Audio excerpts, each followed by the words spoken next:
Tell me something good. Welcome to this year's Lenten Bible Study. Early in its history, the season of Lent was a time when new converts learned and prepared for their baptism on Easter Sunday. They would study what was central to Christianity. So this year, the good folks at Sanctified Art have produced a new Lenten series that focuses on what was central to Jesus's ministries and teachings. And at the heart of it all, we find liberation, love, mercy, and grace. And that, my friend, is the good news. In lesson one, the good news was the abundance and hospitality of the kingdom of God, a lesson we learned from the story of Jesus' first miracle when he turned water into wine at the wedding in Cana.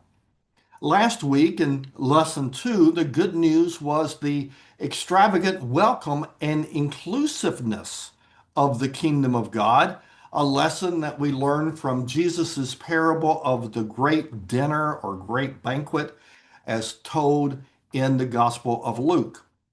Tonight, we're going to look at the, all capital letters, the miracle that was central to the ministry and teachings of Jesus. It's the only miracle that's recorded in all four Gospels. And I'm talking about the feeding of the 5,000. Let that sink in. Excluding the general summaries that Jesus healed all who came to him, there are around 37 specific miracles recorded in the Gospels.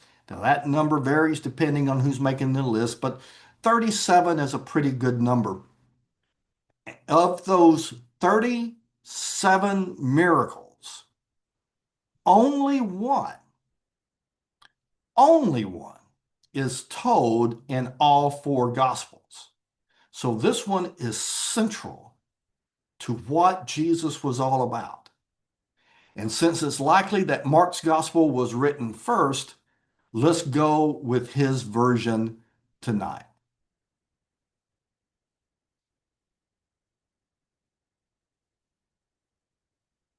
As Jesus went ashore, he saw a great crowd, and he had compassion on them because they were like sheep without a shepherd, and began to teach them many things. When it grew late, his disciples came to him and said, "This is a deserted place, and the hour is now very late. Send them away so that they may go into the surrounding country and villages and buy something for themselves to eat." But he answered them, "You give them something to eat." And they said to him, "Are we to go and buy 200 denarii worth of bread and give it to them to eat?" And he said to them, "How many loaves have you? Go and see." When they found out, they said, "5 and 2 fish." Then he ordered them to get all the people to sit down in groups on the green grass. So they sat down in groups of hundreds and fifties.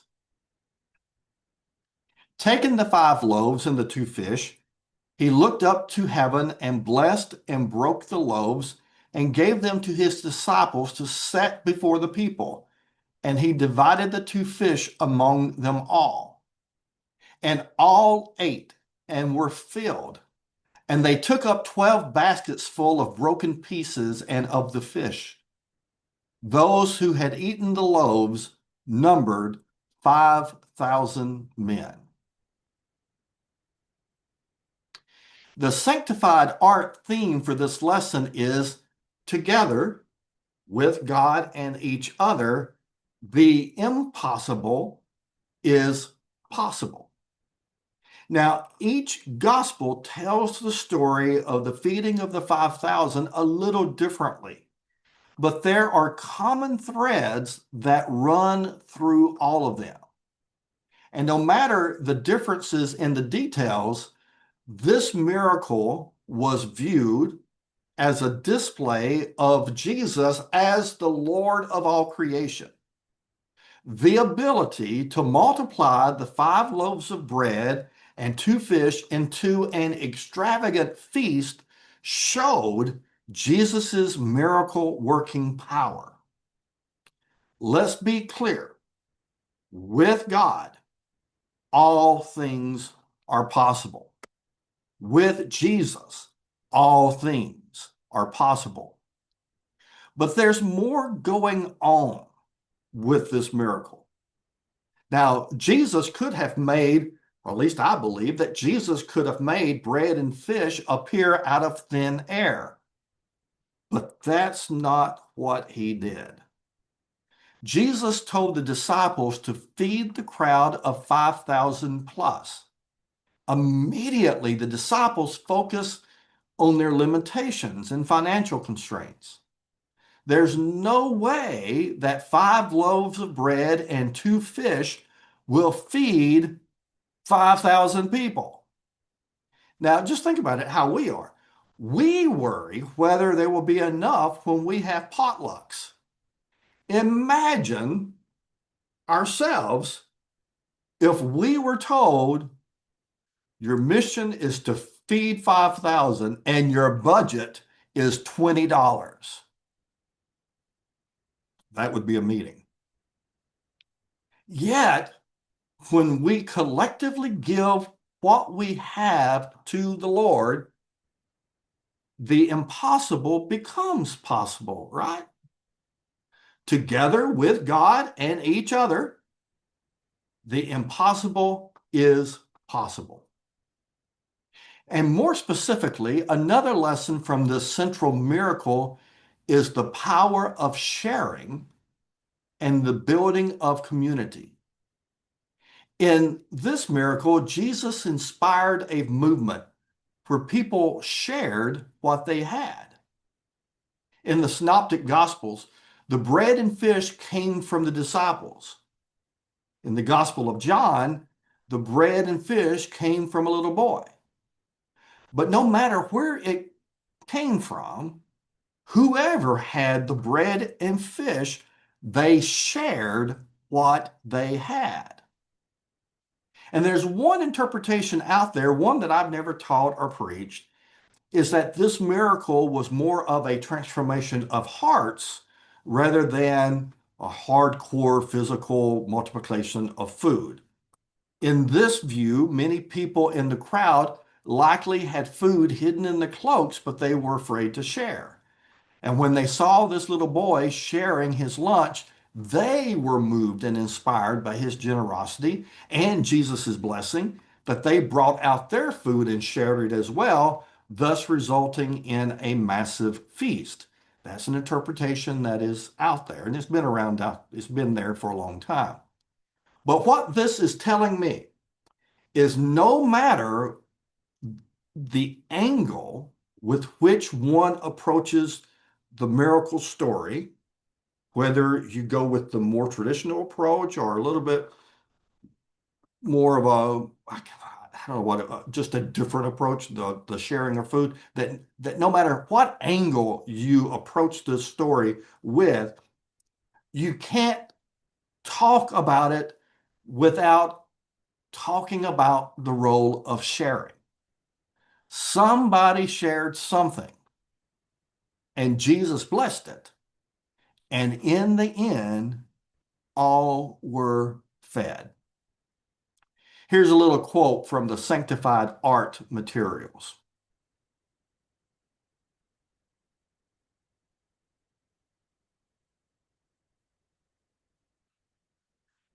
Jesus models a way to be in community by coming together and sharing what we have, dispelling perceived impossibilities. The good news empowers us to believe in the miracles that can become possible through the power of community. The good news is the crowd mobilizes into action. The good news is that the disciples' limiting beliefs don't limit what God does. The good news is everyone is fed. The good news is together with God and each other, the impossible is possible. And there's one more lesson. The miracle of the feeding of the 5,000 is a concrete example of Jesus's insistence that people's physical needs, not just their spiritual needs, but their physical needs be met. The people were hungry.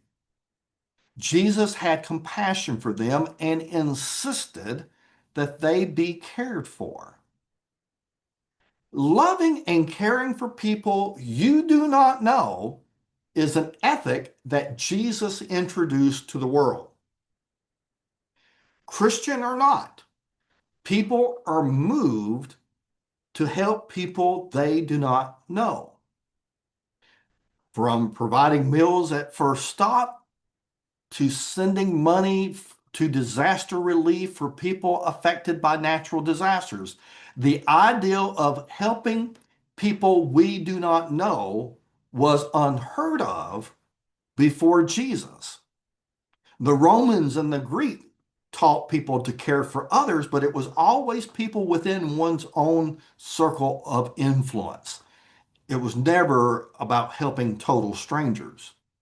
Bart Ehrman, one of the best scholars of our day, and by the way, is not a Christian, is coming out with a book at the end of the month titled Love Thy Stranger: How the Teachings of Jesus Transformed the Moral Conscience of the West.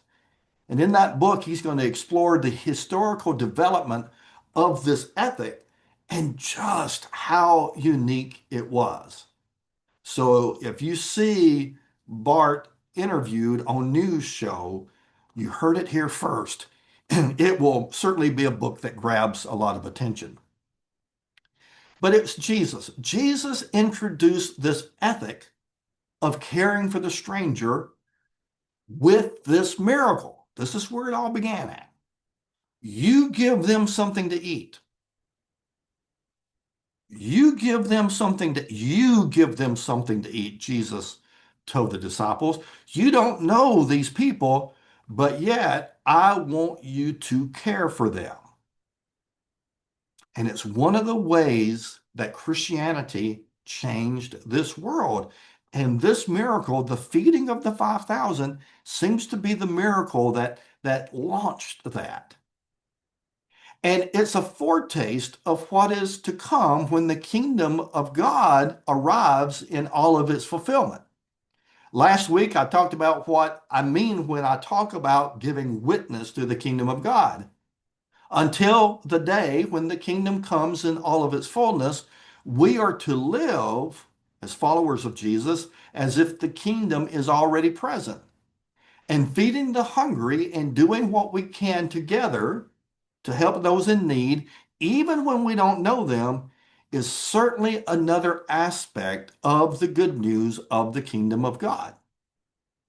So to sum it all up, the miracle of the feeding of the 5,000 teaches us when Christ is present